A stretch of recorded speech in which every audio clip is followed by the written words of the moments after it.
मई को छठे चरण के अब मतदान होने वाले हैं। उसके बाद 1 जून को 7वें चरण यानी कि फाइनल फेज के जो वोटिंग है वो डन हो जाएगी और उसके बाद 4 जून को रिजल्ट आएगा और रिजल्ट यहाँ पर नए पीएम का चेहरा देगा या फिर पिछले को दोहरा सकता है। यानी कि रिजल्ट कुछ भी आ सकते हैं। और इस बीच यहाँ पर जो महीनों पहले से जो तैयारियां चल रही थी, इन तैयारियों में बड़े मुद्दे रखे गए थे। ईवीएम में घपला करना, राम मंदिर का टॉपिक उठाना और मुफ्त बिजली देना, इस तरह के जो टॉपिक्स थे वो देश में हाईलाइट रहे क्योंकि ये जनता को ग्रैब करने का सबसे अच्छा जो नेता है, उन्हें सबसे अच्छा मुद्दा लग रहा था। तो सबने अपने दाव पेच पूरी तरह से जो यहाँ पर स्ट्रेटेजीज थी पहले से बन चुकी थी, प्लानिंग प्लॉटिंग बहुत ही अच्छे से की गई थी। सबने अपने अपने टॉपिक उठाए थे, लेकिन बीजेपी राम मंदिर के नाम से बाजी मार गई थी। राम मंदिर बना तो उसके बाद पूरा जो है एक वोट बैंक हिंदुओं का वो सीधा सीधा बीजेपी के खाते में चला गया।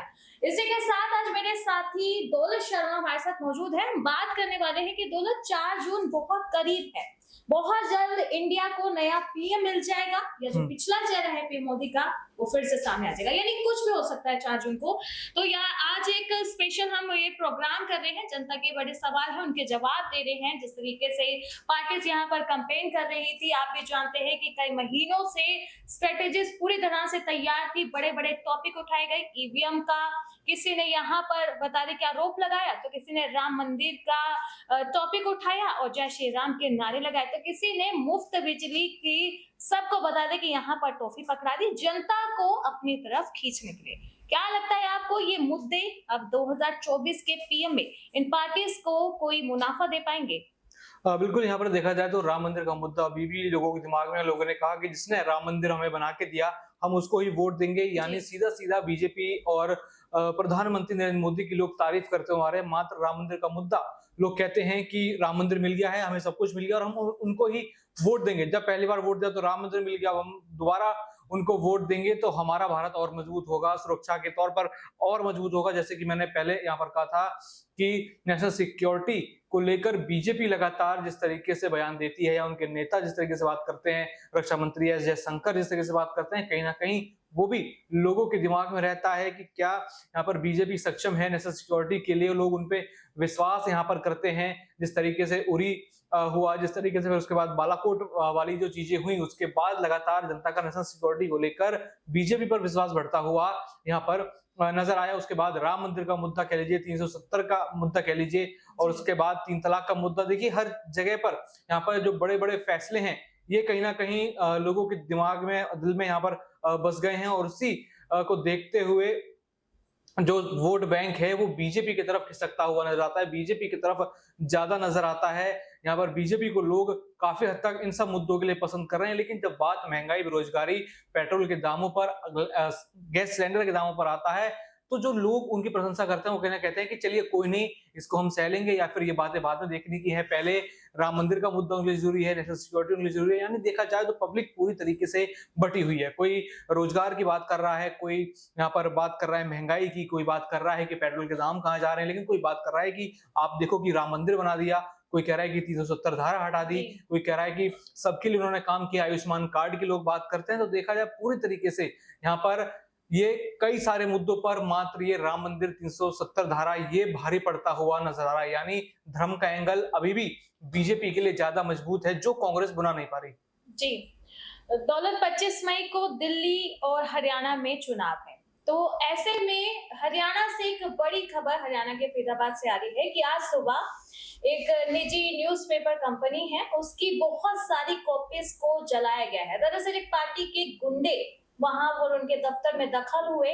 जैसे कि आज फ्राइडे है, फ्राइडे को एक स्पेशल आर्टिकल, एक स्पेशल रिपोर्ट छपती है और हर जो न्यूज़पेपर कंपनी है वो अपने एक एडिटोरियल पेज पर उसका एक हिस्सा बचा के रखते हैं कि शुक्रवार को किसी की पोल हम जरूर खोलेंगे। अब ऐसे में यहाँ पर शनिवार को चुनाव है, फरीदाबाद की बात करें, हरियाणा की बात करें तो, और ऐसे में शुक्रवार को पार्टी के गुंडों का इस तरह से दफ्तर में घुस जाना और तमंचों के साथ अटैक करना, वो भी जर्नलिस्ट हैं जो प्रिंट मीडिया के हैं, और उनसे कहना कि इस खबर को हटाओ और अगर छप गई है तो न्यूज़पेपर को जला दो।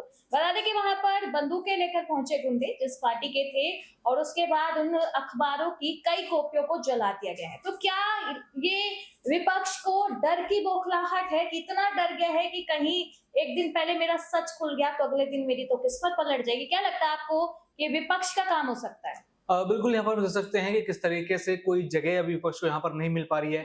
कोई जनता विपक्ष को बुरा मानती है, कोई सही मानती है, लेकिन हमने देखा है कि जब भी अगर खबर चाहे सरकार के उल्टा भी छपे या फिर सरकार को लेकर छपे, उनके विरोध में छपे, तो भी हमने ऐसे कई सारी चीजें देखी हैं कि किस तरीके से यहाँ पर पत्रकारों पर हमले होते हैं, न्यूज एजेंसियों पर यहाँ पर हमले होते हैं, उनको धमकी भरे मैसेज कॉल यहाँ पर दिए जाते हैं। कई बार ये हमने देखा है, चाहे वो सत्ता के लोग हों चाहे विपक्ष के लोग हों, यहाँ पर यानी कोई अपनी बुराई, कोई अपना विरोध जो है यहाँ पर सुनना नहीं चाहता, उसको देखना नहीं चाहता। ये कहीं ना कहीं एक बड़ा लोकतंत्र को असर डालता है कि क्या लोकतंत्र में कहने, बोलने या सुनने की आजादी जो है खत्म हो गई है कि अपनी कोई आलोचना तक नहीं सुन सकता, या फिर किसी के लिखे हुए शब्द किसी को इतने सुन जाते हैं कि वो बंदूक लेके यहाँ पर न्यूज अखबारों के ऑफिस में यहाँ पर पहुंच जाते हैं। कहीं ना कहीं जो है डराने वाली बात है, कहीं ना कहीं सोचने वाली बात है, किस तरीके से विपक्ष और पक्ष सभी यहाँ पर मीडिया को अपनी तरीके से मोड़ना चाहते हैं।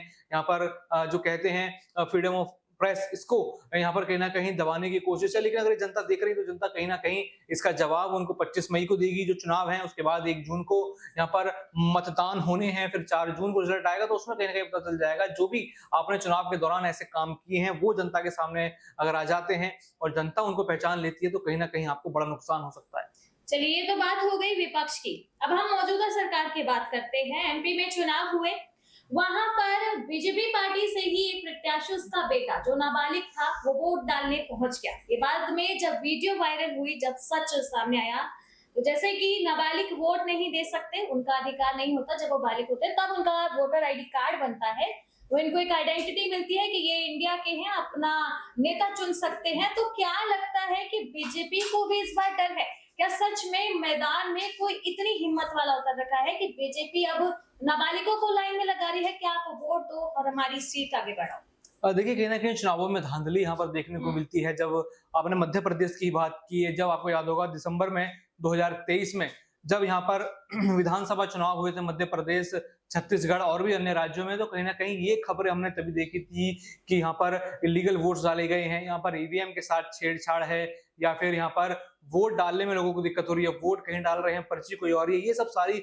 समस्या कहीं ना कहीं आई थी और ये इलेक्शन कमीशन के लिए बड़ा मुद्दा बन जाता है कि क्या इलेक्शन कमीशन यहाँ पे किसी के दबाव में आके काम कर रही है, या फिर इलेक्शन कमीशन के ऊपर कोई आंख डाले हुआ है, या फिर इलेक्शन कमीशन को कोई अपनी तरह से चला रहा है। ये सारे सवाल जो है यहाँ पर उठते नजर आते हैं और कहीं ना कहीं इसमें इलेक्शन कमीशन फंसता है। सरकार के ऊपर आरोप आते हैं कि क्या आप इतने कमजोर हो गए, यानी आपके मुद्दे आपके पास इतने नहीं है, या फिर अगर आप 400 पार का नारा दे रहे हैं और आप उसे नहीं पार कर पा रहे, तो लेकिन आप उसको सच साबित करने के लिए कुछ भी यहाँ पर जो है सभी प्रक्रिया करते हुए नजर आते हैं, यानी साम दाम दंड भेद यहाँ पर आप चलते हुए नजर आते हैं। तो कहीं ना कहीं पार्टी का उच्छापन यहाँ पर दिखाता है कि वो किस तरीके से इन सब चीजों को अपनाते हुए अपनी पार्टी की जीत बुनाते हुए नजर आ रहे हैं। जी, यहाँ पर दौलत और हरियाणा से बात करें, फरीदाबाद सीट बहुत ज्यादा चर्चाओं में है। ऐसे में वहां के बीजेपी जो प्रत्याशी हैं, जो हमेशा जब वो सरकार में थे तो उन्होंने किसी विकास का कार्य नहीं देखा, लेकिन अब जब एक दिन बाद इलेक्शन होना है तो मंच पे चढ़कर कहते हैं कि हम सब परिवार का एक हिस्सा है, अगर मुझसे गलती हुई है तो आप लोग मुझे सजा दीजिए, लेकिन परिवार में से किसी को निकाल कर फेंकना गलत है।